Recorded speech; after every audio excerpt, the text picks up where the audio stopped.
Hello everyone, welcome to my channel 6 to 12 NCERT classes में आपका स्वागत है। आई होप आप लोग अच्छे होंगे। तो चलिए आज स्टार्ट करते हैं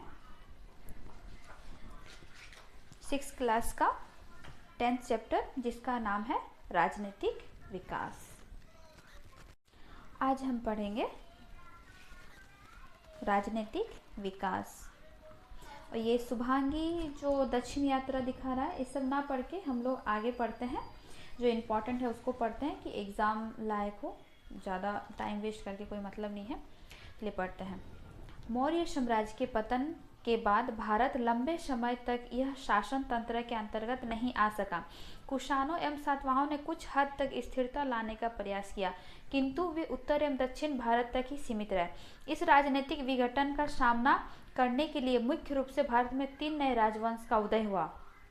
विघटन यानी समाप्त करने के लिए उदय हुआ। मध्य प्रदेश के पश्चिमी भाग में नाग शक्ति, दक्कन में वाकाटक तथा पूर्वी भारत में गुप्त वंश। कालांतर में गुप्तों ने इन्हें अपनी सैनिक क्षमता एवं कूटनीति के बल पर अपना समर्थक या अधीनस्थ बना लिया एवं शक्तिशाली गुप्त साम्राज्य की स्थापना की। भारतीय इतिहास में गुप्त वंश का शासन अत्यंत विख्यात है। अनेक विद्वानों ने इस वंश के शासन को भारतीय पुनर्जागरण या स्वर्ण युग का काल माना जाता है। स्वर्ण युग का काल, ये क्वेश्चन में पूछता है स्वर्ण युग के बारे में। गुप्त शासकों ने मौर्य इसको पहले पढ़ते हैं। गुप्त काल की महत्वपूर्ण रचना, ठीक है। पुस्तक एवं लेखक है अभिज्ञान शकुंतलम कालिदास, मेघदूत कालिदास, मुद्रा राक्षस विशाखा दत्त, हर्षचरित वान भट्ट, कादम्बरी वान भट्ट, पंचतंत्र विष्णु शर्मा, ब्रह्म सिद्धांत आर्यभट्ट। ये क्वेश्चन में आता है। गुप्त काल की महत्वपूर्ण रचना है, ये एकदम एग्जाम में पूछी जाती है, तो प्लीज आप लोग इसको सही से याद कर लीजिएगा, ठीक है। चलिए अभी आगे बढ़ते हैं।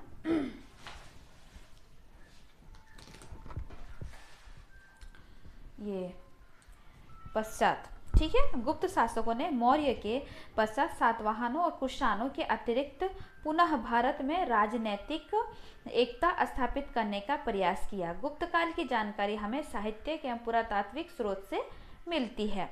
समुद्रगुप्त को बिना बजाते हुए दिखाया गया है। इसमें समुद्रगुप्त के बारे में पढ़ते हैं, ठीक है। समुद्रगुप्त एक महान विजेता एवं पराक्रमी शासक था। इसे भारत का नेपोलियन भी कहा जाता था। एकदम एग्जाम में पूछता है, बहुत इंपॉर्टेंट एवरीवन, थोड़ा सही से सुनिएगा।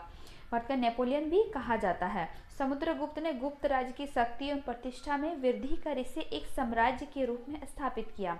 हरिसेन की प्रयाग प्रशति से समुद्रगुप्त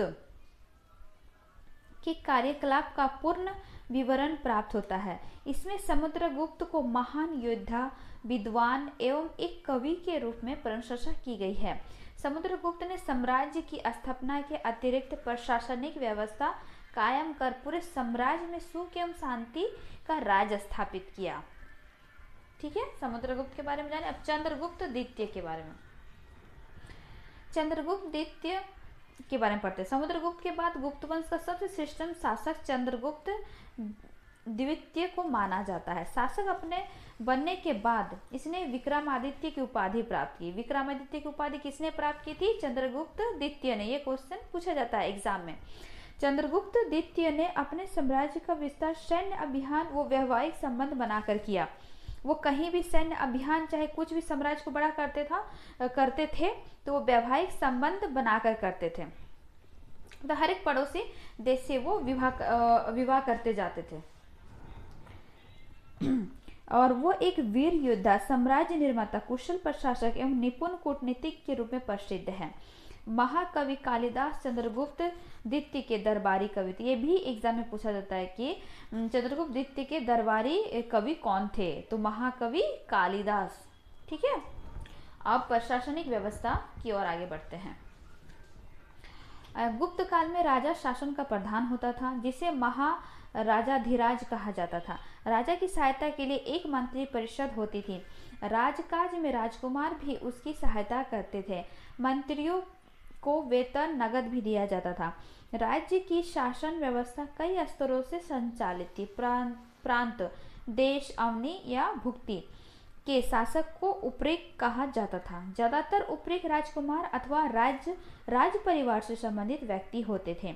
गुप्त काल में भूमिकर उपज का लगभग 1/6 भाग था। ये देखिए नालंदा विश्वविद्यालय, पहले देखिए नालंदा विश्वविद्यालय, ठीक है। अब इसके बारे में पढ़ते हैं। प्राचीन भारत के शिक्षा केंद्र में नालंदा विश्वविद्यालय महत्वपूर्ण स्थान रखता है। यह दक्षिणी बिहार में राजगीर निवर्तमान में जो राजगीर है में स्थित है। इसकी स्थापना गुप्त शासक कुमार गुप्त ने की थी। किसने की थी? कुमार गुप्त ने की थी। इस अंतर्राष्ट्रीय ख्याति प्राप्त विश्वविद्यालय भारत, जावा, चीन, तिब्बत, लंका एवं कोरिया के विद्यार्थी विद्या ग्रहण करते थे। यहाँ बौद्ध धर्म के महायान शाखा का अध्यापन विशेष रूप से होता था। यहाँ शिक्षा पाली भाषा में दी जाती थी। एग्जाम में क्वेश्चन पूछा जाता है एवरीवन, थोड़ा ध्यान से सुनिएगा और नहीं समझ में आएगी तो दोबारा आप वीडियो दोबारा देख लीजिएगा, ठीक है। पाली भाषा में दी जाती थी। चीनी यात्री वेनसांग भी यहाँ का विद्यार्थी रह चुका है।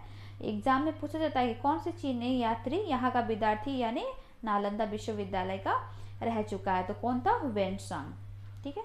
गुप्त वंश के शासक, आगे पढ़ते हैं हम लोग गुप्त वंश के शासक।